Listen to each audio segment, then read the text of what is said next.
All right, there's a new version of Ardu playing out, and of course I'm upgrading my entire fleet to current version. I always keep my anything I own on current version. I got bit on a system last year, Dragon Link in fact. See, I'm on 4.3.1, I need to go to 4.3.2 by going to current version. But in 50 years of electronics overall, I'd say the ratio is probably 100,000 to 1, where being on current version is going to be a problem for you. Usually it won't. So, I learned a lot of things. We'll go ahead and, let's connect back to this.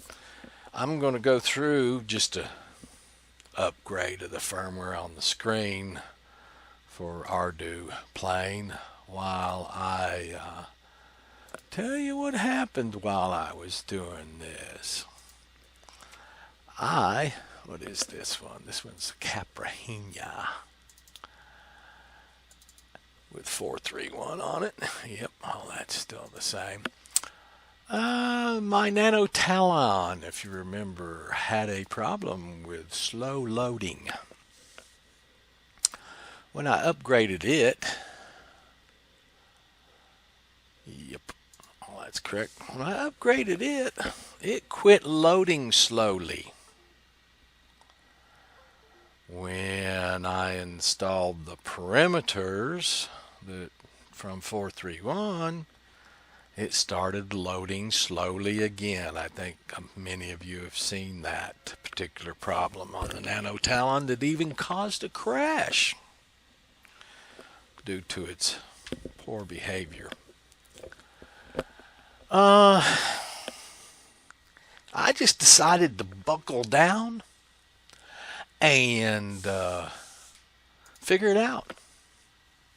So on the Nano Talon, I started putting back just a certain little group of perimeters. I'm going to compare these again, make sure wasn't a lot of perimeter changes or perimeters added, etc. And now I can save this out as the new version for this platform.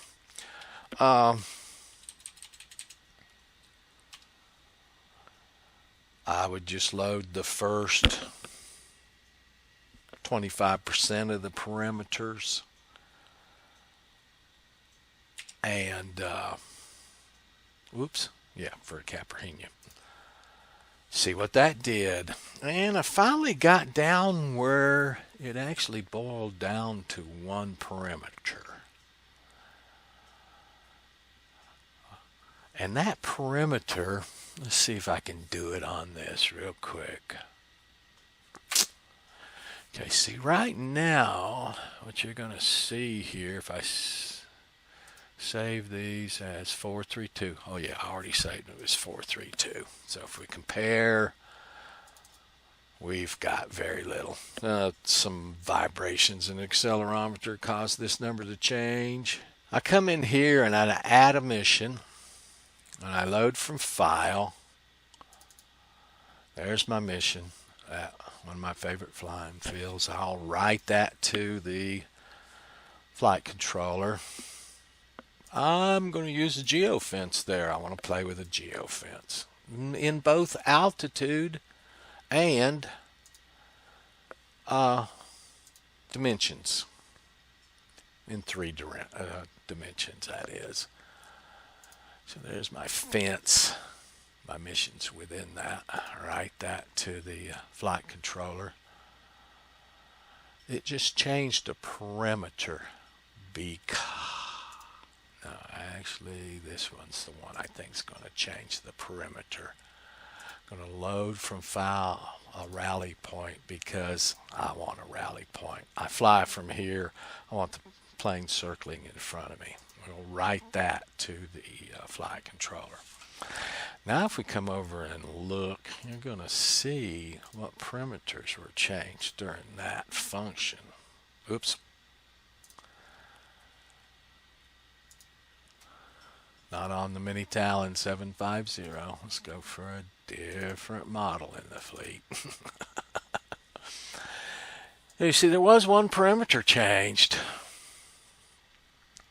More than one. Runtime on the flight controller, boot count, etc., etc., etc. All this.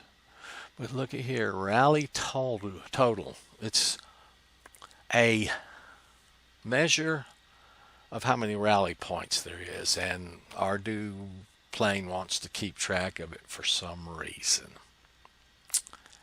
And what I have found is on the mRo flight controller only, if this perimeter equals a 1, you're going to love this one. I need to save this out, by the way, real quick, so I do get all those perimeter changes. If that perimeter equals a 1 and there is no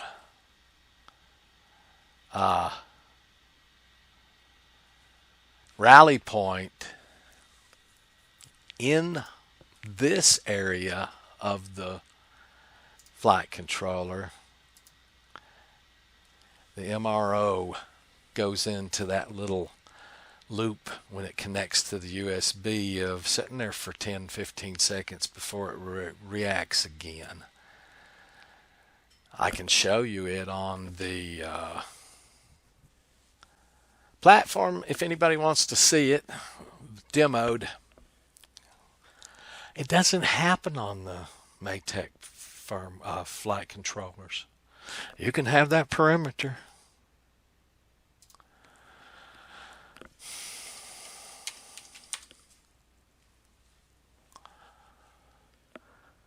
Rally total set to some number. You're not supposed to change this physically. When you do rally points over in the plan, it changes this to the number of rally points currently loaded. But if you look at this in the documentation, it tells you do not change this by hand.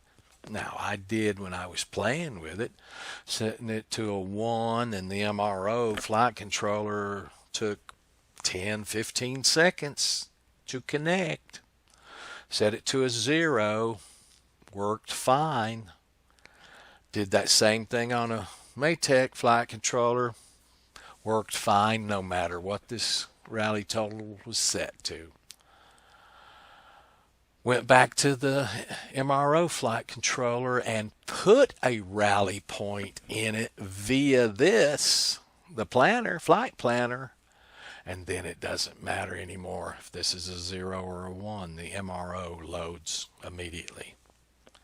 So I have my mRo platform right now loaded with 432, and I'm working on doing the rest of them, just making sure I had all those saved away before I disconnect from this one and call it upgraded. And I've got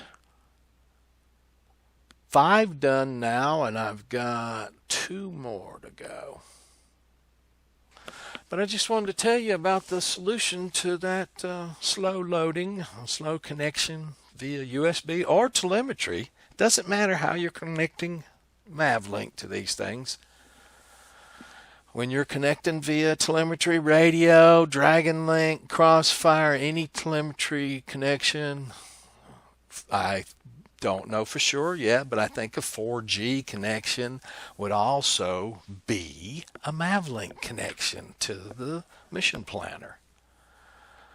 And only on the mRo does having this perimeter rally total set to a 1 if there aren't any actual rally points set in the planning area, it loads slow. Thought that might be interesting to tell you. I'm going to go on to the next platform now. Have a good one.